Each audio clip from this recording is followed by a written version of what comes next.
Well, who hasn't heard of pickleball by now? It's the easiest way to learn and have an accessible sport quickly surging in popularity. But it's kind of hard and you get hurt. So I hit the court with orthopedic surgeon Dr. Gregory Sprowls with Baylor Scott & White to discuss the ins and outs of pickleball safety and injury prevention.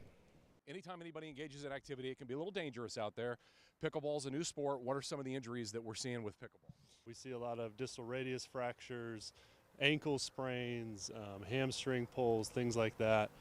And then the occasional exacerbation of chronic conditions like shoulder injuries and knee injuries. A lot of times we see folks who hop back out there and are enjoying themselves and don't realize how competitive they're getting, and then they're going for that, that drop shot, and there goes the fall, here comes the injury, and now they're seeing. And now we've injured ourselves or we're in pain and we come see you.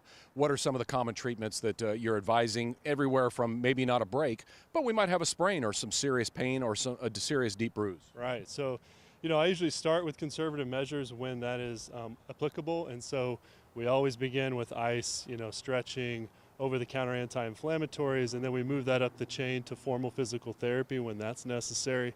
And then as a last line of defense, if surgery is indicated, then we take it to the OR. Now, do you have any other tips to avoid injury? Because you and I just played for a few minutes. I might be a little sore for tomorrow, but somebody else who discovers this and says, I think I'll go play 8 hours of pickleball today, and you haven't been very active, might not be the best idea. Right. So I think number one is stretching beforehand. Upper extremity, hips, hamstrings, lower back, all these things need to be stretched out. Achilles tendons is a really common area to have some soreness with that. And then just starting slow and being reasonable and working your way up to being a full-time competitor at the sport. And then how about, this might not be something people think about as well, but if I'm trying to hold that paddle when I fall, I can certainly break a knuckle, I could twist my wrist, you could go down in a unique way. Would you advise, if someone knows they're following, to ditch that paddle? Yeah, I think it's a good idea to just kind of have all four extremities able to brace your fall, but you also don't want to be too aggressive when you fall, because that's where fractures end up occurring. So, falling to the backside, I think, is probably the safest route. Okay. And what to do when you're injured? You're out here with your friends now. You do sustain an injury. Maybe it's not even serious enough where you need to go to the hospital, but something's not right. What precautions and what treatment should we begin? I think that's the first step, is deciding whether or not it really is a true injury or a big injury.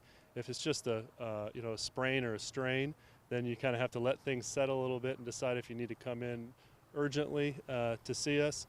If not, you can try ice, elevation, rest, over-the-counter anti-inflammatories, and then make your appointment at your earliest convenience. Yeah, just like anything in life, it's important to be well-balanced with this activity. We want to get a good cardiovascular workout. We want to have fun, but we have to be safe when we're doing it. And so, keeping a good athletic posture throughout every movement that you make will really protect your body. And then just being really cautious with how long we play and giving ourselves enough breaks in between the games. All right. Well, thank you, Doctor, and thanks for taking it easy on me. I think you only beat me straight up head to head. You didn't double up my score, at least. It was a good game. It was a good game. Thanks.